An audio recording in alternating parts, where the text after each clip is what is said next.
세계 축구에서 흔히 통용되는 단어인 5대 리그에는 프리미어리그, 라리가, 분데스리가, 세리에 그리고 리그앙을 뜻합니다. 이 5리그는 유럽 축구의 중심이자 전 세계 축구의 상징처럼 자리를 잡고 있으나 이 구성에 의문을 제기하는 사람들이 적지 않은데 그중 하나 리그앙에 대해서만 말이죠.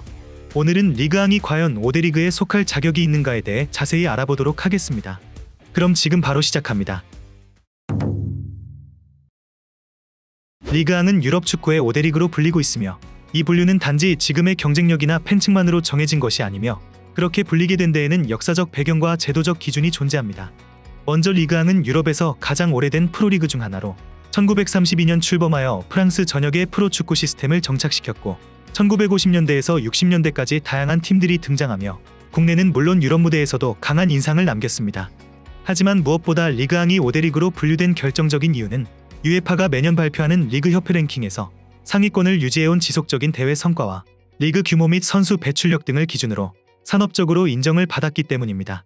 UEFA는 리그를 평가할 때 단순히 경기력만 보지 않는데 구단 수익 구조나 평균 연봉 그리고 유럽 대항전 성과 등 종합적인 수치를 종합하여 순위를 매기고 이 순위는 유럽 대항전 진출 티켓수와 톱시드 배정 등 여러 방면으로 영향을 미치고 있는 상황이죠.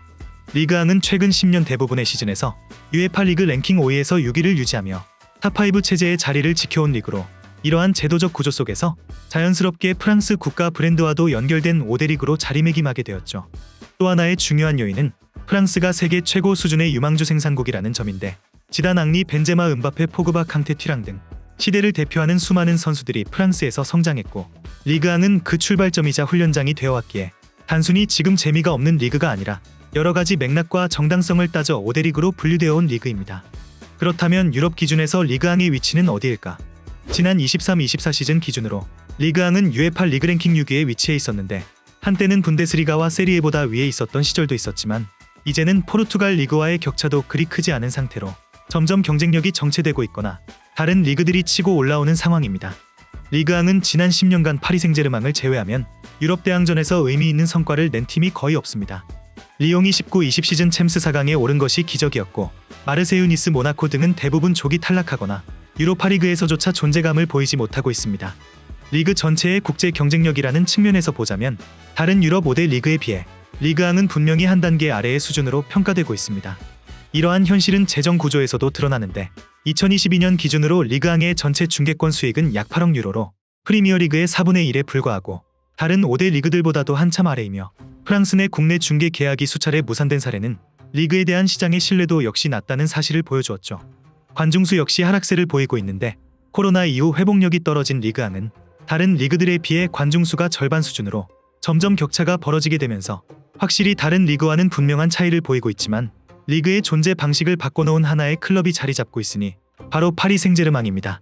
리그앙이 여전히 5대 리그라는 타이틀을 유지하는 가장 큰 이유는 누가 뭐래도 파리 생제르맹의 존재입니다. 하지만 역설적으로 PSG는 리그앙 전체의 가장 큰 그림자를 들이운 존재이기도 하죠.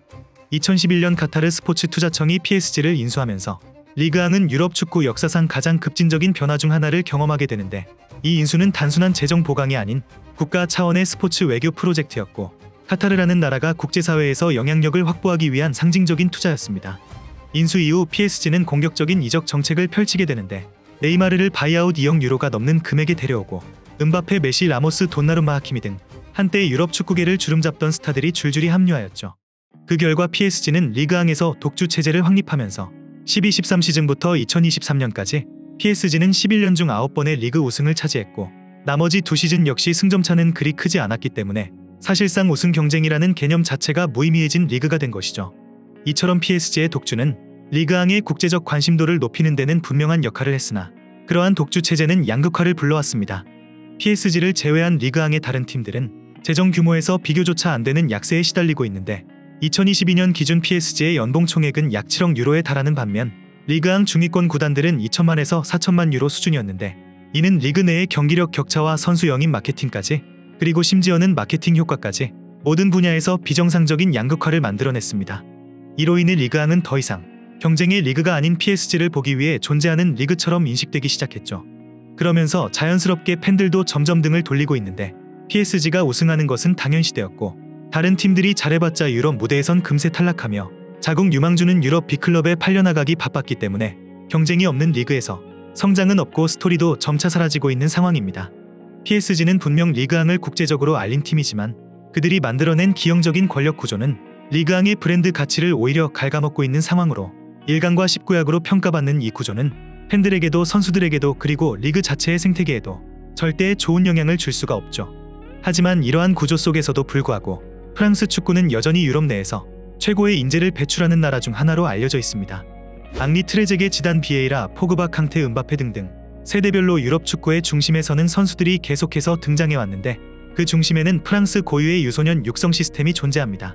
국가 차원의 인재 개발 프로그램과 클레르퐁텐 아카데미를 비롯한 엘리트 축구 아카데미 네트워크는 전 세계에서도 가장 체계적인 구조를 자랑하며 이 시스템은 프랑스 전역의 재능을 조기에 발굴하고 전문적으로 육성해내고 있죠.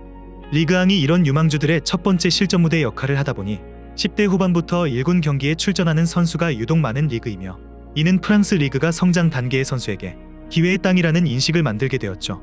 실제로 최근 10년간 유럽 5대 리그 중에서 10대 선수 출전 시간이 가장 많은 리그가 리그앙입니다. 이는 발전 가능성이 큰 선수들이 실전 경험을 쌓기에는 최고의 환경이라는 뜻이죠. 하지만 이러한 점은 리그앙이 갖고 있는 근본적인 약점을 의미하기도 합니다. 리그앙은 선수를 길러내는 데는 뛰어나지만 그들을 매번 지켜내지 못하는 모습을 보이는데 경제력의 한계와 리그의 낮은 인기 때문에 스타 선수들이 어느 정도 성장을 마친다면 대부분 빅리그로 이적하는 구조가 고착되어 있죠. 음바페는 모나코에서 성장했지만 곧바로 PSG로 이적했고 그 이후 유럽 전체가 그를 노리는 상황이 되었으며 카마빙가는 렌에서 두각을 드러낸 후에 곧바로 레알 마드리드로 이적한 것처럼 많은 사례들이 있죠. 이러한 흐름이 리그앙이 완성형 리그가 아니라 중간다리 리그로 인식되는 가장 큰 이유 중 하나입니다.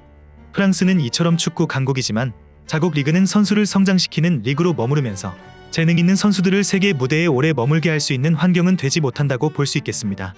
이는 선수들의 문제도 클럽의 문제도 아니며 그만큼 리그 자체의 위상이나 브랜드 가치가 다른 리그들에 비해 현저하게 뒤처져 있기 때문입니다. 이렇게 지금까지 리그앙의 5대 리그 논란에 대한 이야기를 알아보았는데 최근 PSG가 챔피언스 리그 4강에 진출하면서 리그앙의 위상을 조금이나마 높였을지 몰라도 여전히 PSG 외에는 경쟁력이 약한 것은 사실입니다. 여러분들은 리그앙이 5대 리그에 속해야 된다고 생각하시는지 아니면 이제는 리그앙을 빼고 4대 리그라고 불러야 된다고 생각하시는지 댓글로 많은 의견 남겨주시면 감사하겠습니다. 그럼 이번 영상은 여기서 마치며 지금까지 에띵이었습니다.